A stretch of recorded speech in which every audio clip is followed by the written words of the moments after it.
The following is a hockey podcast out of Vancouver and Surrey, British Columbia. It'll only consist of a lot of puck talk and even more BS, or in actual words, banter and satire. Enjoy, and as always, go Canucks go. You know the deal, okay? Over here on this post-game show, we talk to you and you and you and you and you, because I didn't just watch the game. This ain't my post-game show. This is our post-game show. You're hosting this post-game show. Let's read a ton of comments and celebrate a W together. Life is good again. My name is Kyle Bound, and I approve of this message.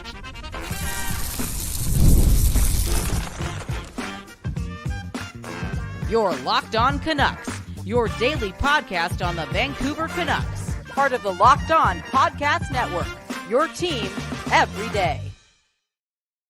People. We back. And we back doing this, but this time we back doing this talking about a W. That's something else. We won a game. This is the first game the Canucks won where I was 31 and a half years old. This is a big moment. Can we get a round of applause? Can we do that right now? Again, we need a producer here.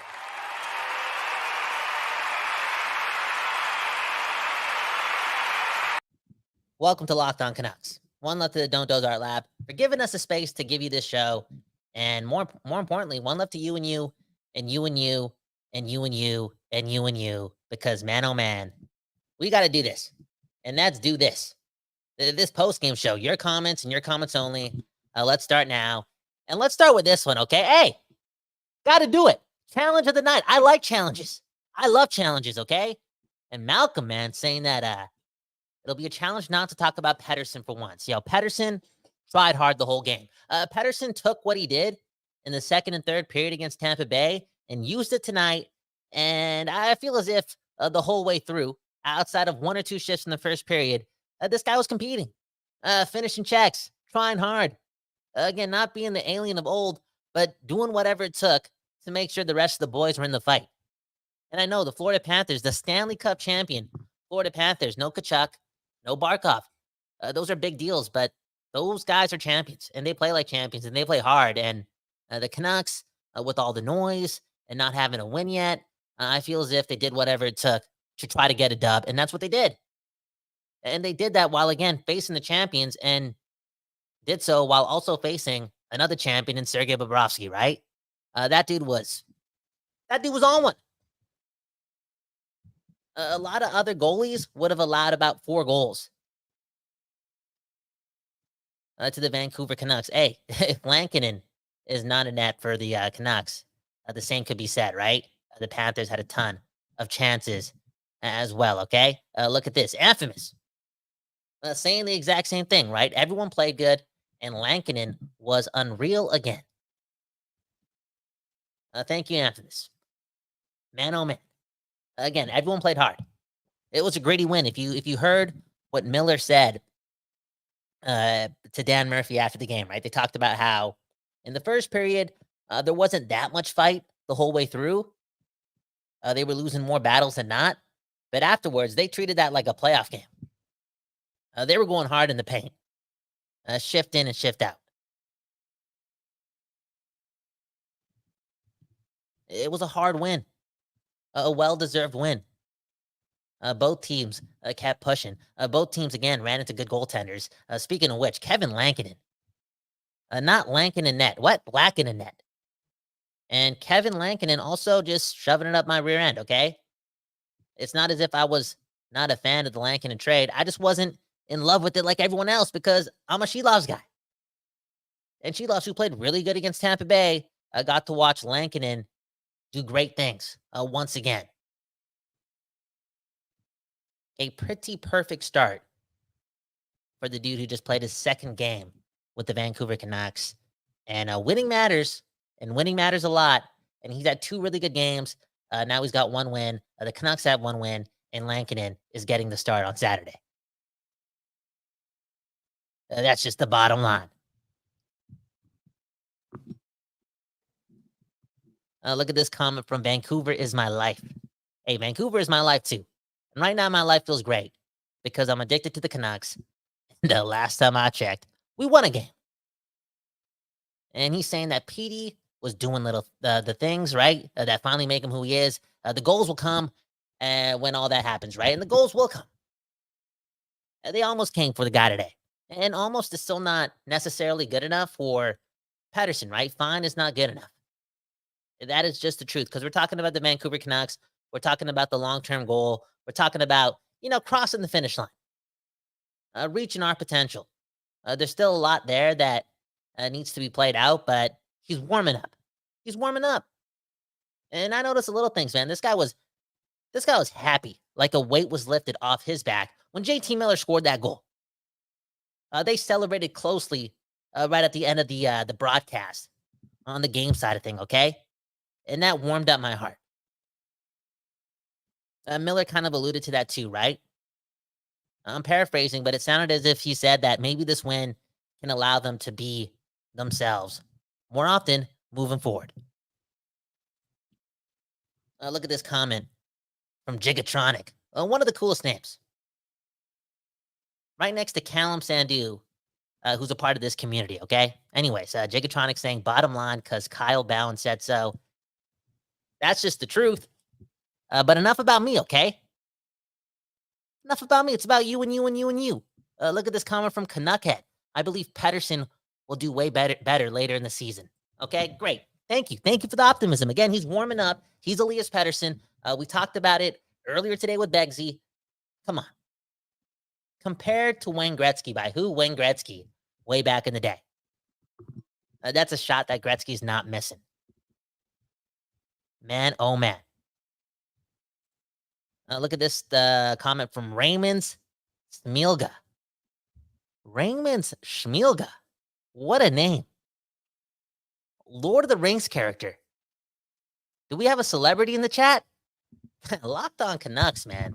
The people. Anyways, Raymond is saying, I think none of the goaltenders will have back-to-back starts.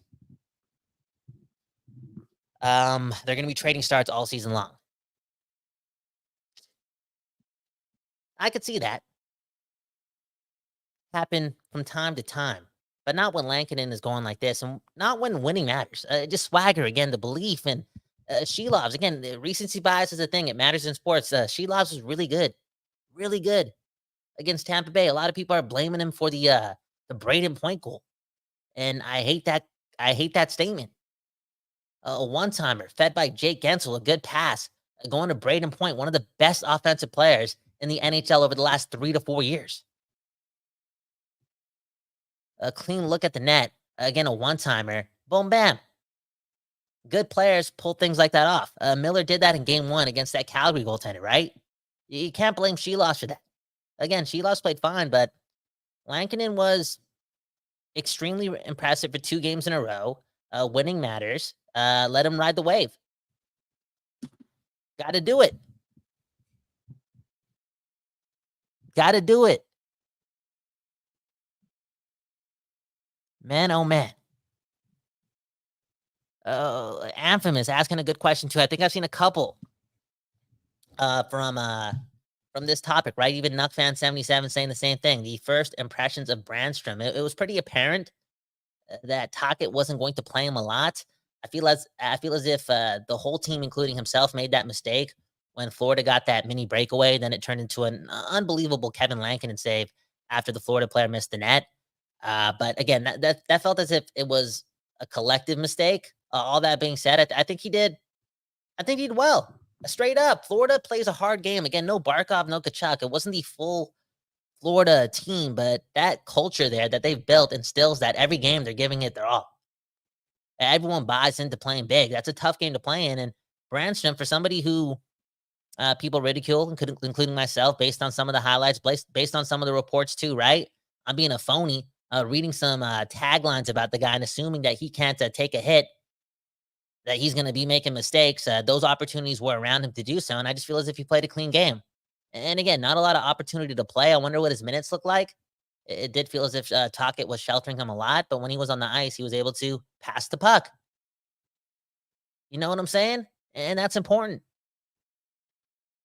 The team, we talked about this in the summer. They want to transition better. They want to play quicker. They want to have more rush attempts. They just want to be more offensive.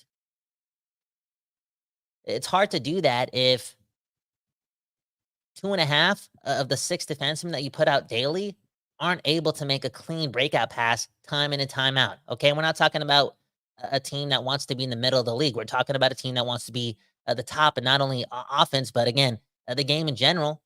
And that's not good enough, having that much lackluster puck moving in the back end for a team that wants to be again at the top.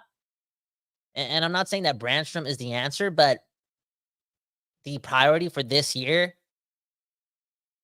being one with standard, they gotta find a way to find an everyday defenseman to do just that. Play the game the right way and make a good first pass. It's somewhat of a glue type of move that again, Alvin and company have to pull, and maybe Brannstrom gets humbled by his recent experiences this offseason with all the player movement or all the transition, and he takes the defensive side a lot more seriously. We'll see. But yeah, first game, he did his thing. Look at this comment from Elston. Okay, Elston saying that Jake needs to be back in the top 6 next game. I felt as if I was about to say Gensel. Jake DeBrusk played mad in the second half of this game. He played as if he was so pissed off at himself. Seems like a humble dude.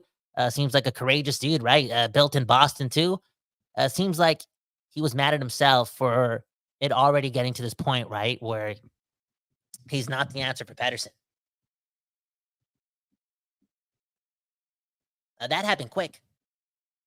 Again, we told you, right? Gensel to DeBrusk. That transition in the mindset of Canucks fans and ultimately, like, the Canucks in general, it wasn't going to be smooth.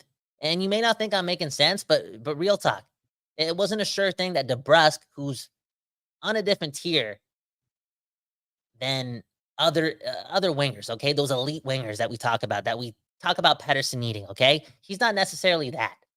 If Pettersson is not going, then chances are DeBrusk won't be a standalone, play driving, I'm that guy, top 6 winger, right? He kind of needs Pettersson more than the other way around. And right now, Pettersson is not going instinctively offensively. And the byproduct of that is, again, the lines being in a blender and seeing Jake DeBrusk, this prized possession, right? Not Ilya Mikheyev, this guy who signed a 7-year deal, already be quote-unquote demoted. And again, I thought he took it well. He played hard, and him and Bluger played, I wouldn't say off each other, but they seem to also feed off Sherwood, and that tenacity and that bite that we saw from the whole team in general was quite clear with that line. There was also that play, right, in overtime. DeBrusk beats a forward who's playing defense because Paul Maurice, right, Stanley Cup champion, knows his thing, right?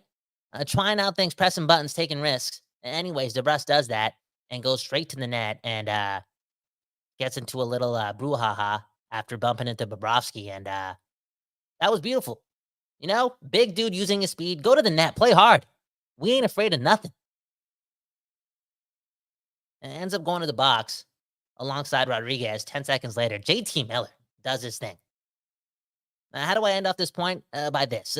You know what? The winning lineup is staying the same. It is. DeBrusk is the third liner going into Saturday's game. It is what it is. Everyone just got to buy in. And who knows how it's going to look later, but they're not changing a winning lineup. For real.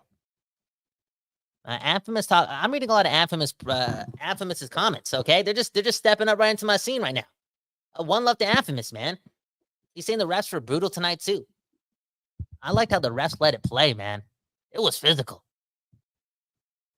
Straight up. But look at this. Sticky Nicky. Big hog with the post. Yeah, man, you want to talk about the refs being brutal. How about that, right? Goes off the ref or the linesman. That random play, with the puck in the air.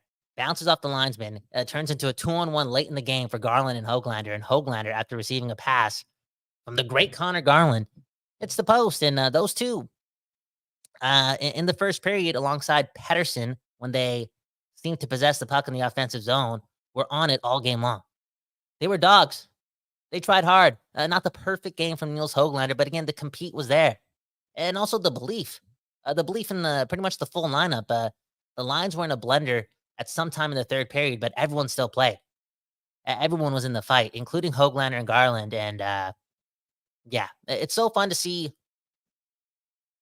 Hoglander do his thing, because when he's off with the puck or just even off of it, misreading situations, he still finds a way to get under the skin of the other team. And that in itself is, as a consumer, fun to watch. And again, for a team that's in the fight, desperate for a win, I'm sure the boys in blue and green feed off of that as well. Look at Andrew, man, saying there was 3 posts from the Pettersson line. All over the place. All over the place. Dan Jardine with this comment, right? Canucks played hard for 63 minutes, a first for the season. Let's hope it starts off a long run, okay? If they get goaltending like that, and the Canucks still play desperate, play for something. Don't play as if they're that team that is going to make the playoffs. Don't play as if they're that team that everyone expects to do great things this year. Don't play like that. Still play like you have a lot to prove, game in and game out, because you do. Straight up. This core, they've been losers longer than they've been winners. It's still got to be a fight game in and game out for them to figure this out. That's just life, man. We're creatures of habit, and winning is not a habitual thing here in Vancouver right now. That is just the truth. Are there any comments about Quinn Hughes? Are we just so used to Quinn Hughes? You know what I'm saying? Can somebody talk about Quinn Hughes so I can talk about Quinn Hughes?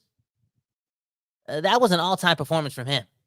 Look at this comment from Raymond's again, okay? That might have been the first time we've seen a full Latvian fight in the NHL, right? That was something else. Second period, Teddy Bluger skating into a scrum. None of his business, but it is his business because he's a vet. He bleeds hockey. He bleeds blue and green. He's trying to will this team into something as well, right? Get this losing streak over and done with. And what's he do? He finds an extra forward or an extra defenseman who's playing forward who happens to be from Latvia to fight with, okay? And at the time, I'm kind of pissed off. I'm like, dude, this bum just took out our third best forward for 5 minutes minimum in the middle of the second period. Not a good trade-off because Teddy Bluger's been good. He's been consistent. He's a pro. He's a pro. And you know what he's showing me too? Again, these lines are going to be in a blender.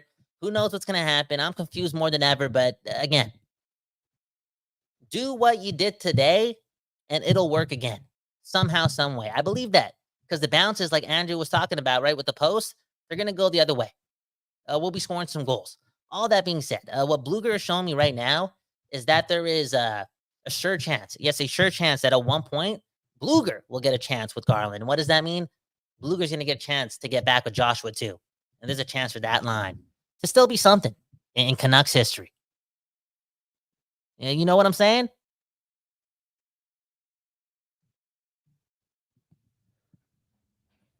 Man, oh man.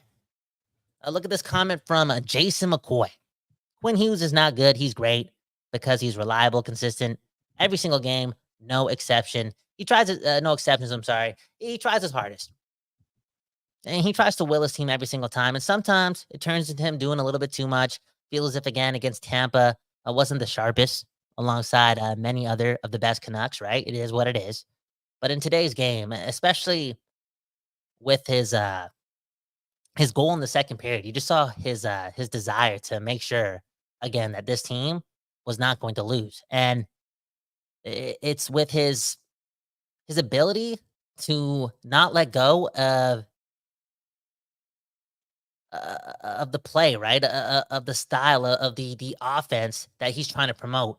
Again, pretty much on his own accord. We've seen it all season long. Quinn Hughes is trying to put everything on net. This is very, very similar, if not even more so than what we saw last year early on in the season when the Canucks and Quinn Hughes were scoring a lot of goals. And I like it. I like it. It could be frustrating, right? Not seeing the shot go through. But the fact that they are trying to run through their offense a lot through that guy, one of the best players in hockey, when on his game, he's a top 5 player in the game, it's a good thing.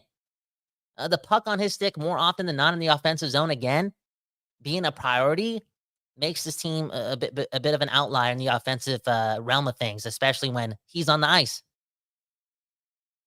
And he's feeling himself. And I'm pretty sure he had 9 or 10 shots on goal today. A scary moment in the third period at the end of it, right? It gets hit by Sam Bennett. Playoff type of hit. That one hurt. What happened 2 minutes later? Quinn Hughes is doing his thing in overtime. Right, a minute after that, he's on the ice with Miller. Gives him what he needs for Miller to score the overtime winner and get the Canucks off the schneid. Quinn Hughes is just incredible. Incredible. 1 goal, 1 assist today. Just incredible. Such a treat to watch. And I'm meant to go off when I talked about it. Can somebody please, I'm not going to bet for your comments ever, but yo, can somebody please talk about Quinn Hughes so I can talk about it? I wonder if it took us that long because A, I can't read properly and you guys are commenting away, or B, because we're used to it. We're used to it. How many Quinn Hughes games have we seen? I can't do the math. It's a lot, right? It's in the hours and hours and hours and hours and hours. And I'm talking about the 100s of hours. It's in the thousands of hours. We're just used to it. Him being so great all the time. But I'm telling you, what we saw tonight was unreal and unbelievable. And lucky for us, the standard.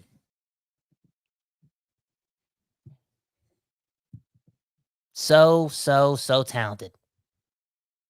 What a guy. Look at that. Look at this, man. Happy Jack saying the only problem with Quinn Hughes is he's not a Canadian.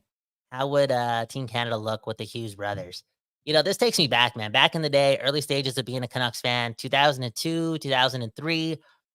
No, it was definitely 2002, okay? Because there was the Olympics, right, in Salt Lake. And I'm chilling with my dad, and it's my first time paying attention to the Olympics because a year before that, I fell in love with the Canucks, right? And boom, bam, it's time for a best-on-best tournament.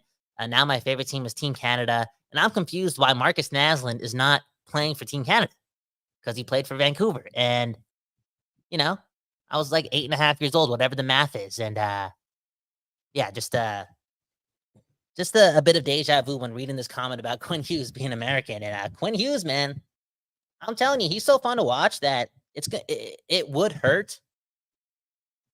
And I'm sorry, Canada, but it would hurt if Team America, Team USA, right? They did their thing against us in upcoming best-on-best tournaments because I still got a lot of pride for Hockey Canada, right? Some of my best moments have been with them while, you know, enjoying big games again with the red and white.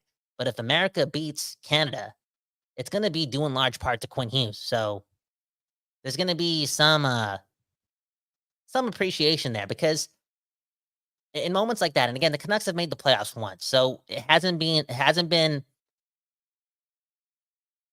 clear that collectively speaking across the league, they view Quinn Hughes as Cale Makar-esque, right? Or a top 5 NHL player. Heck, I'm pretty sure this guy got, ranked in like the top 10, not the top 5, or the top 8, the top 10, the top 15, and a lot of top defenseman charts after he won the Norris, okay? I'm talking league-wide ones, okay? Because he's still not respected. But in those best-on-best tournaments, when this dude is surrounded by so much talent, he's going to excel. You know what I'm saying? He's going to excel.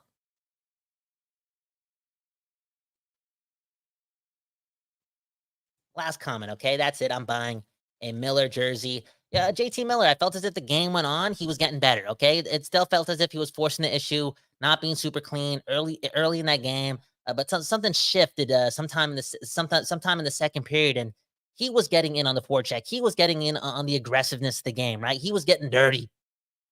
He was getting into the fight, okay? Wasn't worrying about excelling offensively because he was going to start there. In the trenches, okay? His will to win today was on display alongside every other forward on the team. But in overtime, man, that's a sinister play. That's one of the best offensive players in hockey doing his thing with the room on the ice. And it's a beautiful sight, man. And that's another reason why, and I'm sorry to do this, I guess it's Pettersson talk, right? That everyone's like, oh, you guys got to be nicer to Pettersson, man. He'll get his stuff together. Or there's also some that have just given up. That have given up that this guy can be something. I'm telling you, I cannot wait to see a playoff, let alone a regular season, right? Where Miller and Pettersson are playing like 2 of the top 5 centers in hockey. that shifts everything for the Vancouver Canucks because that is surreal. It's unreal. It's what every team dreams of. And then those two also have Quinn Hughes. You know what I'm saying? That's why we need to assume the best with these guys in charge of our dream, right? And the dream is to win the Stanley Cup. And this team's doing its thing, okay? Through 4 games, they got 4 points. I know they only got 1 win, but last year, okay, through 4 games, they had 4 points as well. So you know what they say, right? It's all good at Applewood. Dun, dun. They say no free ads, but you know what? We support our neighbors here, okay? On Locked On Canucks. One love to the Locked On Podcast Network for letting us do our thing, right? Letting us just talk to the people, give you guys episodes whenever. Do us a favor, hit the like button if you enjoyed the show. Hey, hit the like button because we got Quinn Hughes and Teddy Bluger, man. Unreal. And thanks to you and you and you and you and you and you and you and you and you and you and you and you for paying attention and producing the show. Real talk. That's what we do here on the postgame show, man. When it's Kyle Bowen and the people, well, we all watch the game. We all produce in the show. You don't got to hear me decipher everything, okay? That makes absolutely no sense at all. Because again, we all watch the game, and we are all Canucks. I mean, we are all Locked On Canucks. Join the Discord, link in the bio. Hit all the other links as well. Editing my blog right now. It's in construction, but hey, you can watch me edit it, right? The link is in the bottom and in the description. And man, oh man, Canucks win. Congratulations. Eat something nice and have a good night. Peace.